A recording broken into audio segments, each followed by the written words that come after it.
जय हिंद साथियों, आप सभी का स्वागत है आपके अपने इस YouTube चैनल वीनस क्लासेस पर। आज की इस वीडियो में हम लोग देखेंगे साथियों railway group D, railway NTPC and railway ALP के लिए जीके प्लस साइंस की एक बहुत ही बेहतरीन क्लास। साथियों ये सेट नंबर 20 है। इससे पहले 19 सेट हम करवा चुके हैं, प्लेलिस्ट बनी हुई है, आप देख सकते हैं। एकदम रैपिड फायर तरीके से करवाएंगे। वेरी वेरी इंपॉर्टेंट प्रश्न है साथियों, और ऐसे ही प्रश्न रेलवे में पूछे जाते हैं साथियों। प्रश्नों का लेवल आप देख ही रहे हैं बच्चों, साइंस और जीके के मिक्सअप प्रश्न है। और प्रश्न ऐसे बच्चों साथियों पेपर में छपने वाले प्रश्न। और ग्रुप डी वालों के लिए तो मैं यही कहना चाहूंगा, अब की बार ग्रुप डी पार, यही नारा उनके लिए काम करेगा। तो ज्यादा समय ना बिताते हुए सीधा प्रश्नों की ओर चलते हैं। तो पहला प्रश्न देखिए साथियों क्या कहता है। पहला प्रश्न कहता है कि खाली स्थान जंतुओं का सबसे बड़ा समूह कौन है। मतलब निम्न में से कौन सा जो समूह है वो जंतुओं का सबसे बड़ा समूह है। नेमाटोडा, आर्थ्रोपोडा, एनलिडा और मोलस्का, इनमें से साथियों कौन सबसे बड़ा जंतुओं का समूह है। बात करें साथियों आर्थ्रोपोडा की, आर्थ्रोपोडा जो बच्चे है ये जंतुओं का सबसे बड़ा समूह है। इसके अंतर्गत आने वाले जीवों के अंदर कैसी संरचनाएं होती हैं। इनका एक शरीर जो होता है उसमें एक सिर होता है बच्चे, एक सिर होता है, और बच्चों एक उदर होता है, मतलब कि पेट, एक उदर होता है, एक वक्ष के समान आकृति होती है, और साथियों सिर पर दो आंखें होती हैं।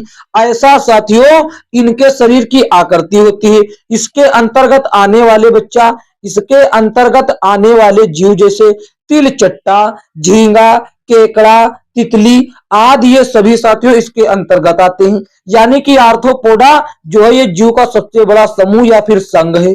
ऑप्शन बी आपका सही जवाब होता है। देखते हैं अगला प्रश्न। अगला प्रश्न ये रहा बच्चों, कहता है कि एक समतल दर्पण द्वारा बनाई गई छवि की विशेषताएं क्या होती है। बच्चों सबसे पहली बात, समतल दर्पण क्या होता है। समतल दर्पण ऐसा दर्पण जो साथियों किसी भी वस्तु का समान आकार का प्रतिबिंब बनाता है, और साथियों केवल वो पार्श्व रूप से उल्टा होता है। और इसका इस्तेमाल हम लोग चेहरा देखने के लिए करते हैं, और दाढ़ी बनाने वाले भी इसी दर्पण का उपयोग करते हैं।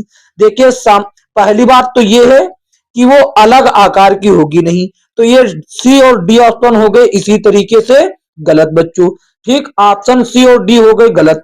और वो वास्तविक बनाता नहीं है, वो बनाता है आभासी, आभासी और पार्श्व तौर पर उल्टा और समान आकार। ऐसा देखिए ऑप्शन ए में है, तो ऑप्शन ए बच्चों हो जाता है सही जवाब। ऑप्शन ए क्या होगा बच्चों, सही जवाब हो जाएगा। देखते हैं अगला प्रश्न। अगला प्रश्न ये रहा बच्चों, क्या कहता है।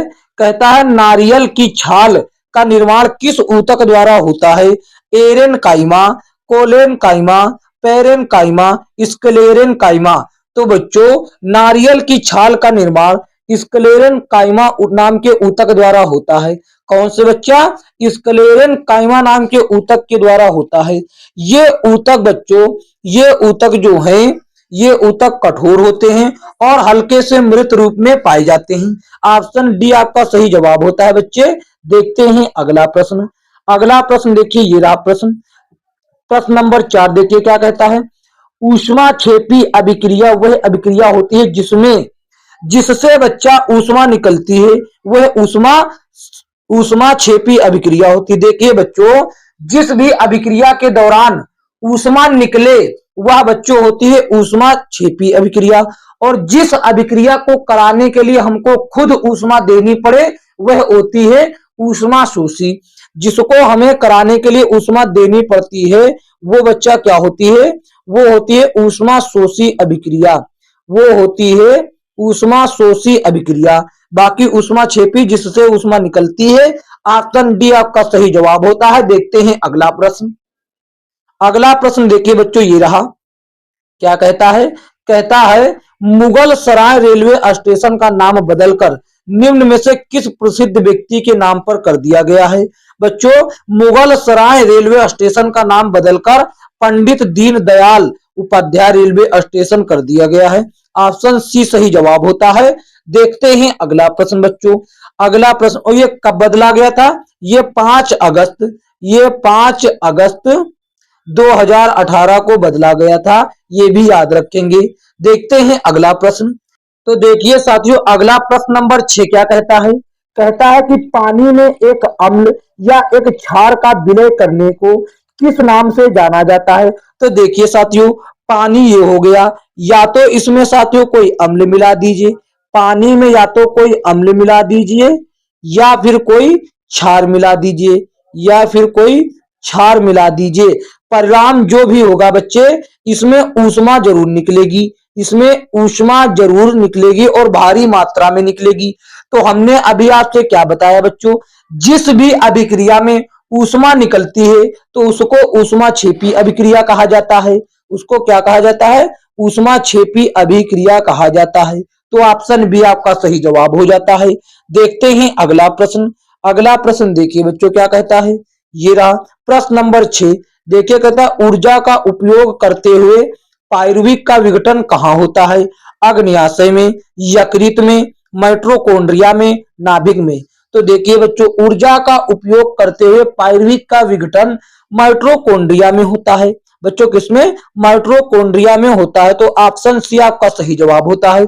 बच्चों माइटोकॉन्ड्रिया जो है ये ऊर्जा को एटीपी एटीपी के रूप में स्टोर करता है, मतलब एटीपी के रूप में इकट्ठा करके रखता है। एटीपी का पूरा नाम एडेनोसिन ट्राइफॉस्फेट होता है।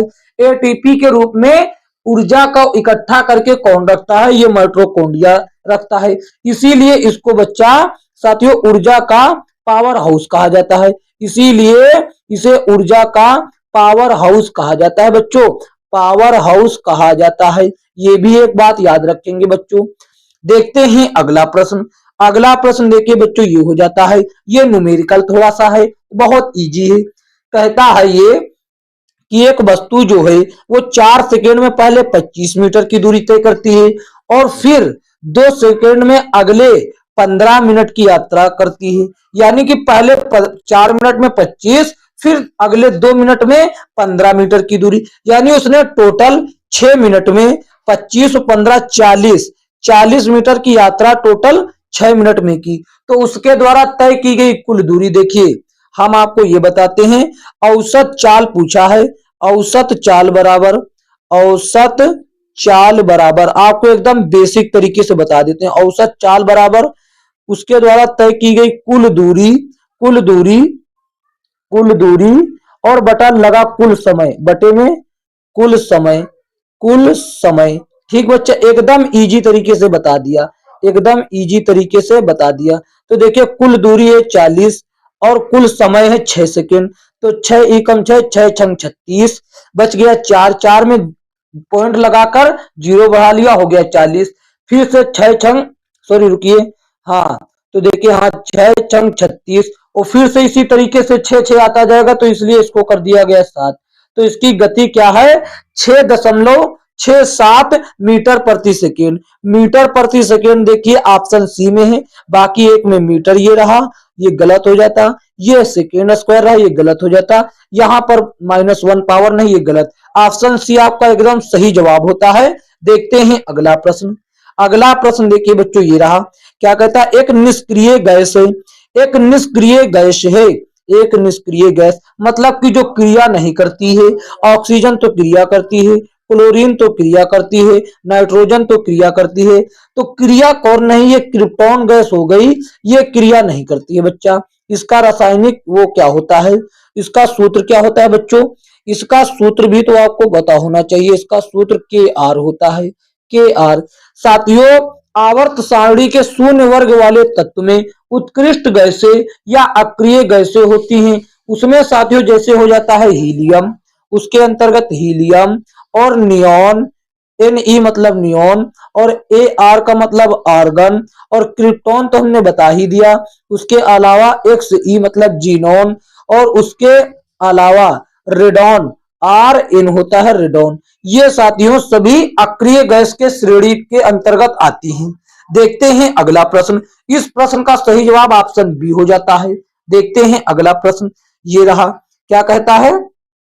कहता है यदि एक वस्तु का वेग इसके शुरुआती वेग से दोगुना हो जाता है तो इसकी गतिज ऊर्जा में इसकी गतिज ऊर्जा कितने गुना वृद्धि हो जाएगी। देखिए बच्चा, इसकी गतिज ऊर्जा जो होती है वो गति ऊर्जा का सूत्र क्या होता है, ये सूत्र होता है 1/2 एम और वी का स्क्वायर। एम और वी का स्क्वायर, वी मतलब वेग का स्क्वायर बच्चे। तो जब वेग को दुगना करेंगे तो गतिज ऊर्जा उसके गुना के बराबर हो जाएगी। वेग को कितने गुना किया गया, 2 के गुना, और तो इसकी गतिज ऊर्जा इसके स्क्वायर के गुना हो जाएगी। मतलब कि क्योंकि इसके सूत्र में स्क्वायर होता है वेग का, तो यानी कि बच्चा बराबर आ गया 4। तो गतिज ऊर्जा हो जाएगी 4 गुना। गतिज ऊर्जा कितने गुना हो जाएगी बच्चा, गतिज ऊर्जा हो जाएगी 4 गुना। देखते हैं अगला प्रश्न बच्चे। अगला प्रश्न देखिए साथियों क्या कहता है, ये रहा। ठीक है, तो देखिए ये रहा, कहता है खाली स्थान विद्युत धारा के तापीय प्रभाव के व्यवहारिक अनुप्रयोगों पर आधारित नहीं है। कौन बच्चा जो ऐसा है कि विद्युत धारा के तापीय प्रभाव पर आधारित नहीं। तो पहली बात तो ये देखिए विद्युत धारा का तापीय प्रभाव क्या होता। मान लीजिए ये कि ये तार है, ये कोई तार है, इसमें से विद्युत धारा गुजर रही, कोई बात नहीं। अब यहाँ कहीं पर दूसरा तार है, इसमें कोई प्रतिरोध है जो विद्युत का विरोध कर रहा है, जिस कारण साथियों विद्युत की हानि होने लगती है, विद्युत धारा की हानि होने लगती। वो हानि हुई विद्युत धारा जो है ये ताप बनकर यानी ऊष्मा बनकर किसी ना किसी रूप में निकलती है, तो उसी को कहा जाता है विद्युत धारा का तापीय प्रभाव। तो देखिए यही चीज इलेक्ट्रिक फ्लूइड आयरन मतलब कि जिससे हम कपड़ा प्रेस करते हैं उसमें होता है, ताप बनकर यानी गर्मी बनकर निकलती है, जिस कारण हम कपड़ा साथियों प्रेस कर पाते हैं। इलेक्ट्रिक केतली, इसमें भी गर्मी बनती है जिस कारण हम चाय को गर्म रख पाते हैं। इलेक्ट्रिक टोस्टर, जिस कारण साथियों ये गर्म रहता है उसी कारण हम इसको उपयोग कर पाते हैं। लेकिन इलेक्ट्रिक घंटी, इसका गर्मी से कोई लेना देना नहीं, इसमें बच्चा विद्युत तापीय का इस्तेमाल नहीं होता। ऑप्शन सी आपका सही जवाब हो जाता है। देखते हैं अगला प्रश्न। अगला प्रश्न देखिए बच्चों ये रहा, कहते हैं सूर्य की ऊर्जा का स्रोत का क्या कारण है।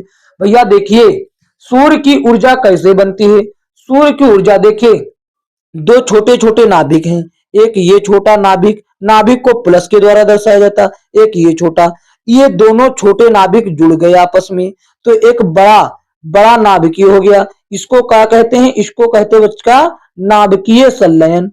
नाभिकीय संलयन, नाभिकीय संलयन अभिक्रिया कहते हैं बच्चों, नाभिकीय संलयन अभिक्रिया कहते हैं। और इस अभिक्रियाओं में अत्यधिक मात्रा में ऊर्जा होती है, अत्यधिक मात्रा में ऊर्जा होती है बच्चों, समझ गए ना। तो इसी ऊर्जा के कारण सूर्य की ऊर्जा बरकरार रहती है और यही क्रम चलता रहता है साथियों, उसकी ऊर्जा सदैव बनी रहती है। सूरज और तारों की ऊर्जा का कारण या फिर राज कह लीजिए नाभिकीय संलयन और नाभिकीय विखंडन ही है, जिस कारण उनकी ऊर्जा हमेशा के लिए बरकरार रहती है। ऑप्शन बच्चों नाभिकीय संलयन कहाँ है, नाभिकीय संलयन देखिए ऑप्शन सी में है। ऑप्शन सी आपका सही जवाब होता है। देखते हैं अगला प्रश्न।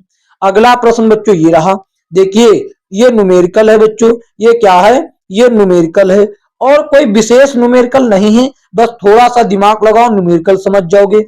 देखिए ये कोई एक व्यक्ति है, आप मान लीजिए ये कोई एक व्यक्ति है और ये कोई एक व्यक्ति है और ये भी कोई एक व्यक्ति है, 3 व्यक्ति हैं इसमें, आप ये मानकर चलिए। तो देखिए बच्चों इसका जो वेट है ये 70 केजी है, इसका जो वेट है बच्चों वो 70 केजी है। इसका बात आप समझिए ठीक, 70 केजी और ये 50 केजी। इसको हमको पता नहीं है कितना है, ये रैंडम व्यक्ति लिया गया है, पता नहीं कितना है। तो देखिए ये जो है इसको 50 न्यूटन के बल से धक्का देता है, धक्का देता है 50 न्यूटन के बल से, ठीक है।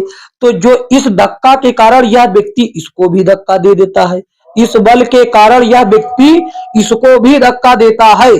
तो देखिए हमारी बात को ध्यान पूर्वक सुनिए बच्चों, ये धक्का जबरदस्ती नहीं दिया, इसके कारण मतलब इसका धक्का ही इसको आकर लगा, इसका धक्का ही इसको आकर लगा, यानी कि इस व्यक्ति ने भी इसको 50 न्यूटन से धक्का दिया होगा, क्योंकि इसका ही धक्का इसको आकर लगा, उसने थोड़ी धक्का दिया है।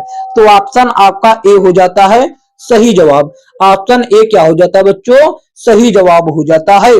देखते हैं अगला प्रश्न बच्चों। अगला प्रश्न देखिए क्या कहता है, ये रहा।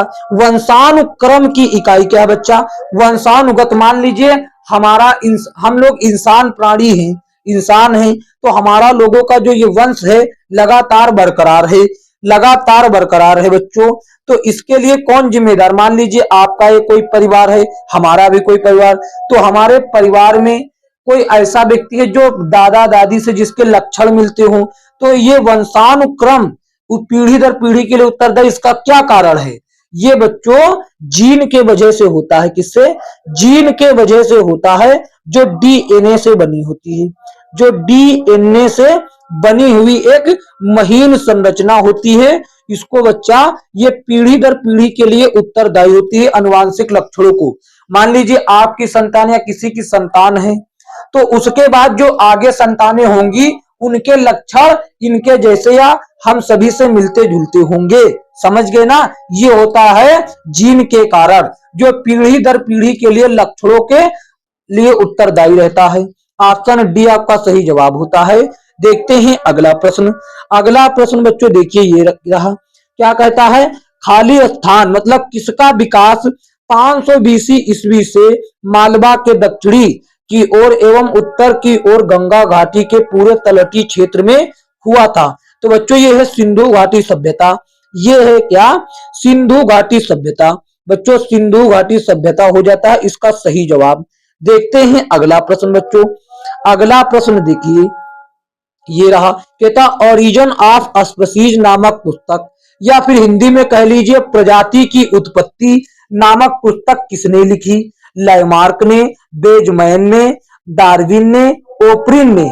तो बच्चा ये जो ओरिजिन ऑफ स्पीसीज जो है ये डार्विन ने लिखी, डार्विन नाम के व्यक्ति ने लिखी। और इनका पूरा नाम क्या था बच्चों, इनका पूरा नाम था Charles Charles Robert Charles Robert Charles Robert Darwin, Charles Robert Darwin था बच्चों। ठीक, आशा करते हैं समझ गए होंगे कि इनका पूरा नाम भी आपको याद रखना है। देखते हैं अगला प्रश्न। अगला प्रश्न ये रहा, ये साथियों एक प्रकार से कह लीजिए बहुत इजी प्रश्न है।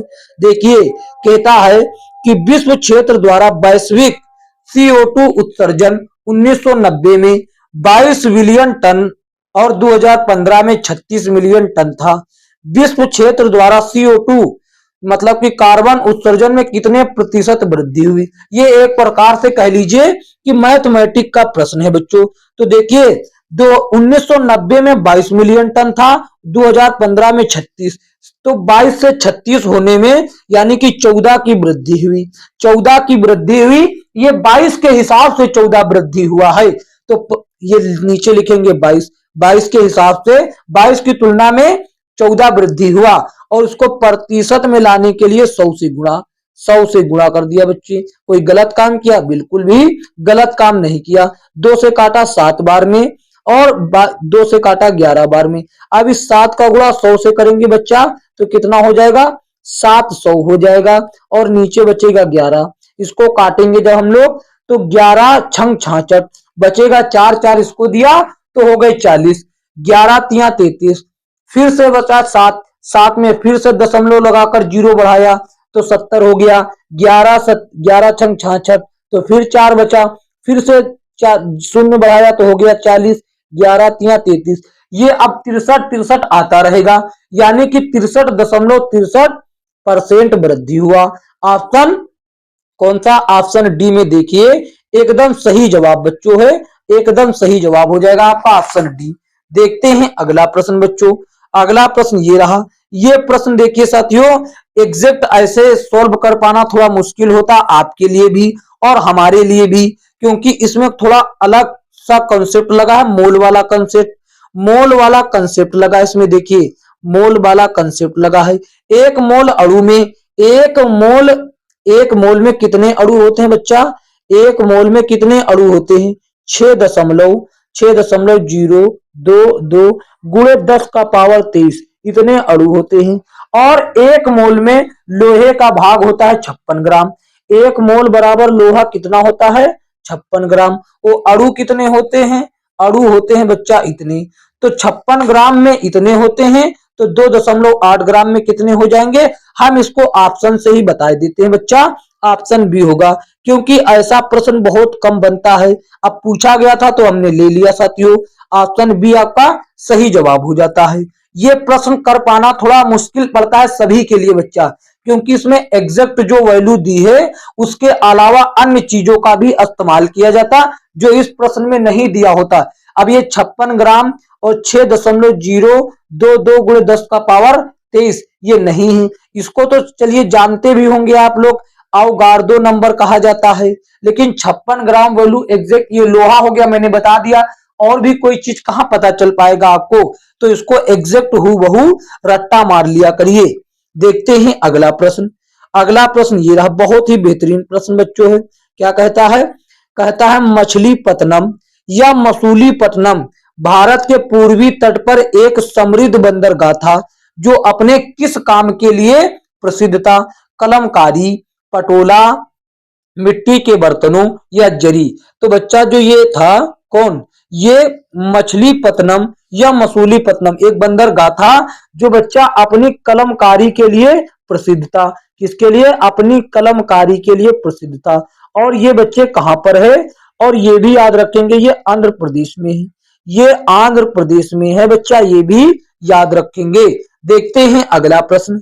अगला प्रश्न ये रहा बच्चों, देखिए ये रहा अगला प्रश्न। इसको साथियों तो बहुत तरीके से किया जा सकता, ये प्रश्न है इजी, लेकिन कुछ लोग अलग दृष्टि से देखते तो वो नहीं कर पाते।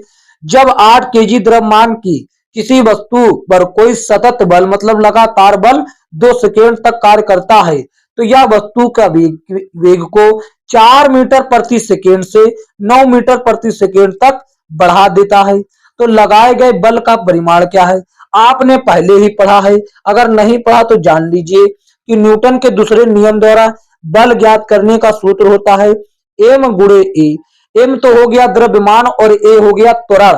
त्वरण ठीक है बच्चा। तो देखिए त्वरण बच्चों क्या होता है, त्वरण होता है वेग परिवर्तन की दर, वेग परिवर्तन की दर। तो देखिए आपको हम बहुत आसानी से करना सिखा रहे हैं ये प्रश्न। वेग पहले था 4 अब हो गया 9, मतलब कितना परिवर्तन हुआ, आप कहेंगे 5 का परिवर्तन हुआ। कितने समय में हुआ, वो समय लिख दीजिए नीचे 2 सेकंड में। तो ये आ गया त्वरण, ये साथियों वेग परिवर्तन की दर है, इस दर से साथियों वेग का परिवर्तन हुआ। तो अब आप निकाल दीजिए, देखिए एम का मान तो आपको पता ही है 8 केजी और ए का मान हो गया ये कितना हो गया, ये ए बराबर हो गया और एम बराबर 8 केजी दे रखा था। तो ए का मान हो गया 5/2, तो 2 एकम 2 इसको काटा, 2 चौके 8। अब इसको गुणा कर देंगे हम लोग, 4 पंचे 20, 4 पंजे 20, तो 20 न्यूटन हो जाएगा बच्चे।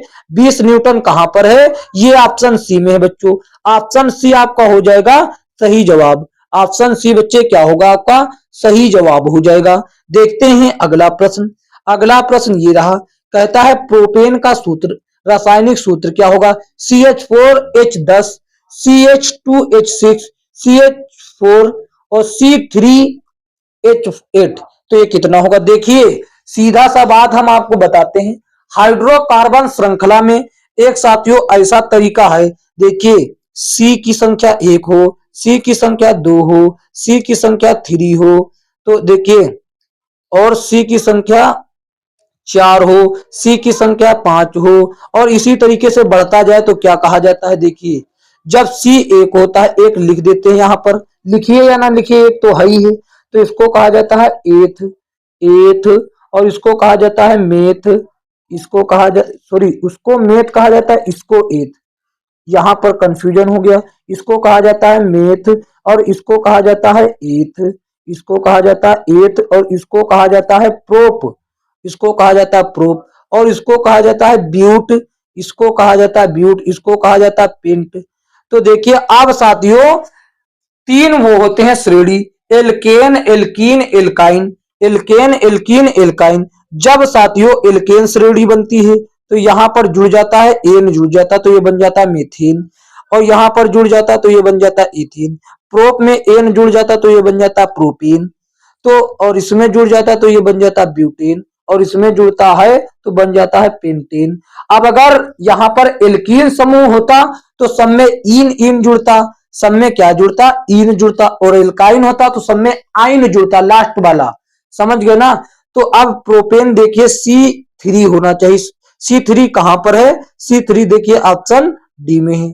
तो ऐसे ही हमको केवल कार्बन की संख्या देखकर हम साथियों अनुमान लगा सकते हैं। ऑप्शन डी आपका सही जवाब हो जाता है। देखते हैं अगला प्रश्न। अगला प्रश्न देखिए बच्चों, ये रहा।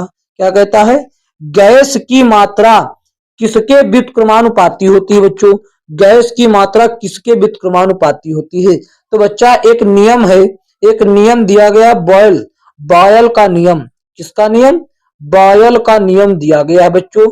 उसके द्वारा उसका कहना है, बॉयल के नियम में उसका कहना है, बॉयल हो सकता कोई व्यक्ति हो, उसका कहना है कि यदि स्थिर ताप हो, स्थिर ताप हो तब किसी गैस की निश्चित मात्रा का आयतन दाब के व्युत्क्रमानुपाती होता है। अगर हम मान लेते हैं दाब निश्चित, तो देखिए हम यदि मान ले बच्चों कि किसी निश्चित गैस की मात्रा का आयतन जो है वो V हो, और तो इसके समान व्युत्क्रमानुपाती क्या कौन होगा, व्युत्क्रमानुपाती दाब, यानी कि दाब को पास्कल में दर्शाया जाता।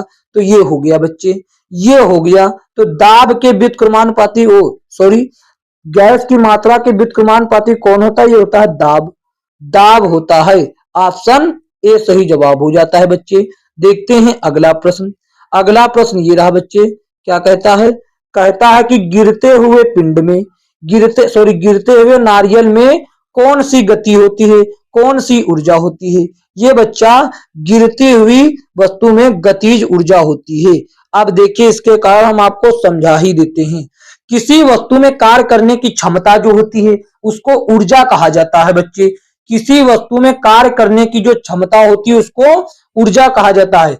यदि किसी वस्तु में कार्य करने की क्षमता उसकी गति के कारण होती है तो उसे गतिज ऊर्जा कहा जाता है। और ये साथियों कुछ भी हो सकता है, ऊंचाई से गिरती हुई वस्तु, बहता हुआ पानी, बहती हुई हवा, घूमता हुआ पहिया और चलती हुई गाड़ी और फेंके गए पत्थर, ये सभी गतिज ऊर्जा के उदाहरण हो सकते हैं बच्चों। ऑप्शन सी आपका सही जवाब हो जाता है। और इसका सूत्र क्या होता है, इसका सूत्र होता है 1/2 mv², mv² होता है। ऑप्शन सी सही जवाब हो जाता है। देखते हैं अगला प्रश्न। अगला प्रश्न बच्चों देखिए ये रहा। कहता है कैलिफोर्नियम किसका सदस्य है। ये बच्चों एक तत्व है, ये इसका जो कैलिफोर्नियम है ये आवर्त सारणी में इसका परमाणु क्रमांक 98 है और इसका प्रतीक CF है बच्चों, CF है।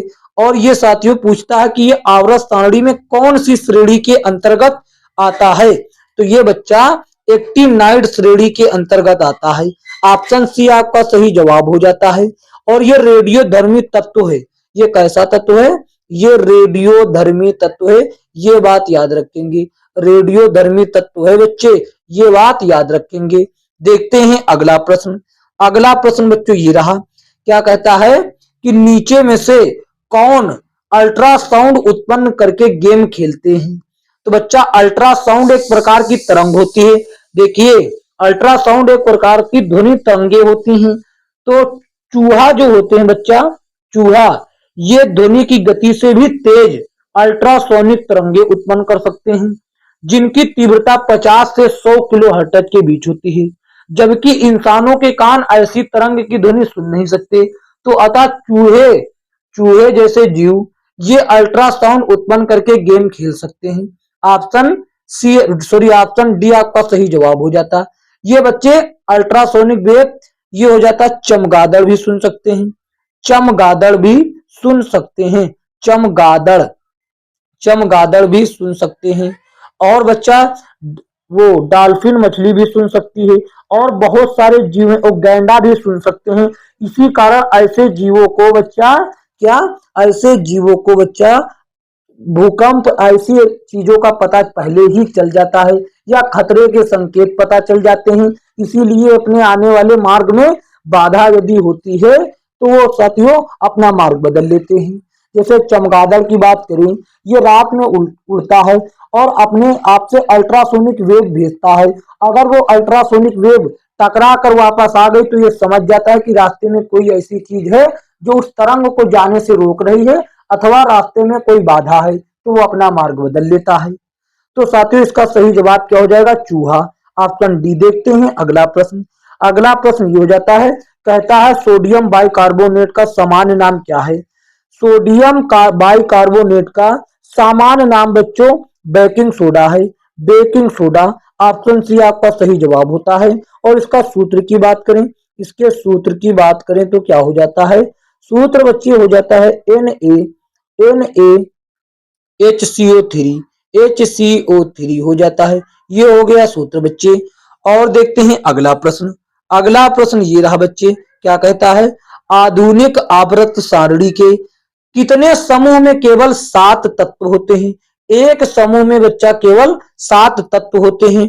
और वो कौन है? वो पहला है देखिए, जैसे हाइड्रोजन, हीलियम, हाइड्रोजन, लिथियम, और बच्चा कौन? सोडियम और पोटेशियम और रुबिडियम का होता है Rb, और सीजीएम। ये कितने हो गए बच्चे? 1 2 3 4 5 6। एक और होता है बच्चों Fr, एक होता है Fr, ये होता है साथियों फ्रेंसियम।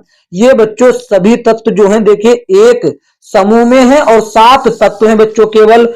और ये सभी साथियों एस ब्लॉक की श्रेणी के अंतर्गत आते हैं, एस ब्लॉक के समूह में आते हैं, एस ब्लॉक के तत्व हैं बच्चे ये। साथियों ऑप्शन डी आपका सही जवाब हो जाता है। साथियों आज की वीडियो में इतना ही, ये अंतिम प्रश्न था बच्चों। यदि यह क्लास अच्छी लगी है तो बच्चे इस वीडियो को लाइक कर दीजिए, प्यारा सा लाइक दे दे, और इसे अपने दोस्तों में शेयर जरूर कर दीजिए ताकि वह भी ऐसे प्रश्नों का अध्ययन कर सके और अपनी तैयारी में 4 चांद लगा सके और अपनी तैयारी बेहतर ढंग से कर सके। एक गुजारिश आपसे हाथ जोड़कर है साथियों कि चैनल पर नए हो तो चैनल को सब्सक्राइब करके नोटिफिकेशन बिल को ऑल पर क्लिक कर दीजिए ताकि आने वाली वीडियो का नोटिफिकेशन सबसे पहले आप तक पहुंच सके। बात करें इसके पीडीएफ की बच्चों, अगर इसका पीडीएफ एकदम बेहतर तरीके से प्राप्त करना चाहते हैं तो आप डिस्क्रिप्शन में दिए गए टेलीग्राम चैनल से ज्वाइन हो जाइए। वहां पर आपको साथियों लेटेस्ट किताबों का पीडीएफ एकदम फ्री में मिल जाएगा साथियों। तो साथियों मिलेंगे किसी अन्य वीडियो में, तब तक के लिए जय हिंद जय भारत।